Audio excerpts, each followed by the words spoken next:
और इसमें आज का जो है टॉपिक जो है ना वो ज्योग्राफी का क्वेश्चन है। तो ज्योग्राफी में कैसे कैसे क्वेश्चन बनेंगे और किस तरह के क्वेश्चन बन सकते हैं उसके बारे में पूरा जानेंगे। और ये भी जानेंगे कि अगर एग्जाम में ये क्वेश्चन आता है तो कैसे बना सकते हैं। तो इसमें कुछ पुराने आंकड़े भी हैं दोस्तों, जो अब के समय में बदल गए होंगे क्योंकि ये क्वेश्चन पुराना है। तो अच्छे से देखेंगे और जो नया है उसको अच्छे से लगा लेंगे। 195 नंबर क्वेश्चन है, राजस्थान की राजधानी कौन सी है? राजस्थान की राजधानी कौन सी है? जयपुर, उदयपुर, जोधपुर, अजमेर। ये जो दोस्तों है ना पुराना क्वेश्चन है, तो इसमें कौन हो जाएगा? तो ऐसे ही मान लेते हैं जयपुर है।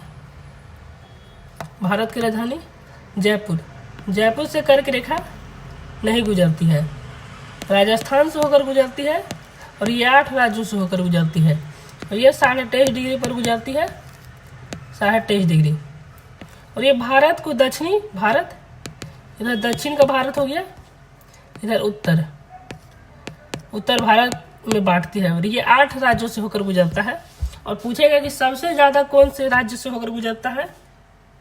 तो मध्य प्रदेश, सबसे ज़्यादा मध्य प्रदेश। और सबसे छोटा तो राजस्थान से, सबसे छोटा जो गुजरता है वो हमारा राजस्थान से गुजरता है।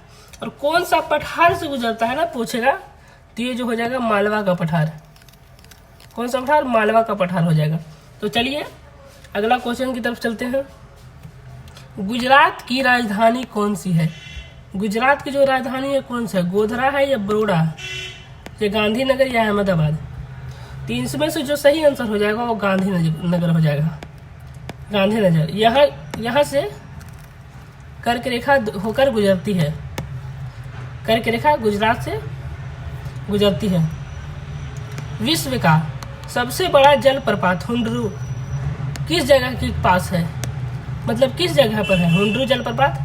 रांची, हजारीबाग, जमशेदपुर, बोधगया। बोधगया तो नहीं होगा, जमशेदपुर भी नहीं होगा। इसका जो सही आंसर हो जाएगा वो हो जाएगा रांची। सही आंसर रांची। अफ्रीका की मूलभूत जनजाति पिग्मी, एक जनजाति है जो अफ्रीका में रहती है, पिग्मी। वो किस नदी के किनारे रहती है? किस नदी के किनारे? नाइजर या कांगो या नील या जाम्बेजी। ये जो पिग्मी जनजाति है ना दोस्तों, वो किस नदी के किनारे रहती है? तो हमारा जो आंसर हो जाएगा वो होगा जाएगा कांगो। आंसर जो हो जाएगा कांगो हो जाएगा। विश्व का कौन सा देश मुलायम लकड़ी एवं लकड़ी की लुगदी का सबसे बड़ा उत्पादक एवं निर्यातक है?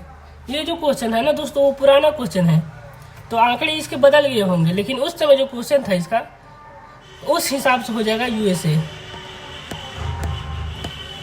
यूएसए हो जाएगा। शुष्क भूमि के लिए सर्वाधिक उचित फसल कौन सी है? शुष्क भूमि मतलब एक तरह से बोल सकते हैं कि खरीफ भूमि, खरीफ, जिसको कम पानी की आवश्यकता हो, जिसको कम पानी की आवश्यकता हो, जो उष्णकटिबंधीय क्षेत्र में भी उग जाए, उसी को कहेंगे शुष्क।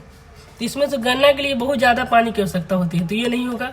जूट के लिए भी बहुत ज़्यादा की आवश्यकता होती है और गेहूं के लिए जो ठंडी में होता है, ठंडा में होता है, ये उष्णकटिबंध में नहीं होता है। सर्वाधिक पूछा है, सर्वाधिक कौन सी फसल जो शुष्क भूमि होते हैं, तो मूंगफली हो जाएगा। इससे कम पानी की आवश्यकता होती है और ये एक खरीफ फसल है। विश्व की सबसे ऊंची चोटियाँ किस प्रकार के पर्वतों में पाई जाती है? विश्व की जो सबसे ऊंची चोटी है ना वो किस पर्वतों में पाई जाती है? कौन सा पर्वत हो जाएगा? तो इसका जो हो जाएगा नवीन मोड़दार पर्वत। नवीन मोड़दार पर्वत।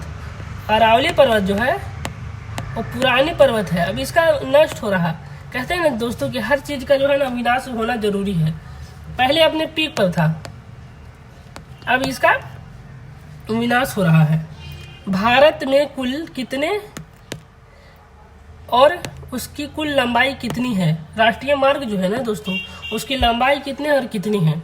इसका डाटा पुरानी हो चुकी है, लेकिन इसका जो आंसर होगा वो 3416,000 किलोमीटर हो जाएगा।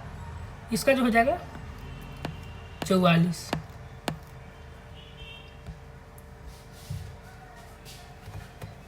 भारतीय प्रमाणिक समय एवं ग्रीनविच मध्य भारत में जीएमटी का कितना अंतर है?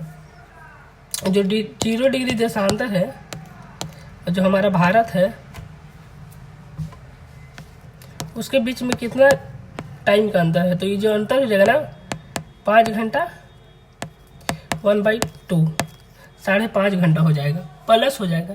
इधर जाता है तो माइनस और इधर प्लस। जीएमटी में कितना अंतर पाया जाता है? दोनों माइनस दिया, एक तो प्लस होना चाहिए था। 5.5 घंटे। भारत के कुल भौगोलिक क्षेत्र में वन का विस्तार कितना प्रतिशत है? वन का विस्तार 20.7, 21.7, 22.7 या 23.7। ये भी क्वेश्चन पुराना है दोस्तों, तो इसका जो आंसर हो जाएगा वो 21.7 हो जाएगा। तो याद रखने वाली बात है। भाखड़ा नांगल किस नदी पर बनाया गया है? रावी, सिंधु, चेनाब या सतलज? भाखड़ा नांगल जो है वो किस नदी पर बनाया गया है? तो इसमें जो आंसर हो जाएगा वो सतलज हो जाएगा। असम कुल मिलाकर कितने राज्य एवं केंद्र शासित प्रदेश से घिरा हुआ है? 6, 7, 8, 9। असम जो कि दोस्तों बीच में है, इधर से भी, इधर से भी, इधर से भी, इधर से सीमा लगते हैं। तो इसका जो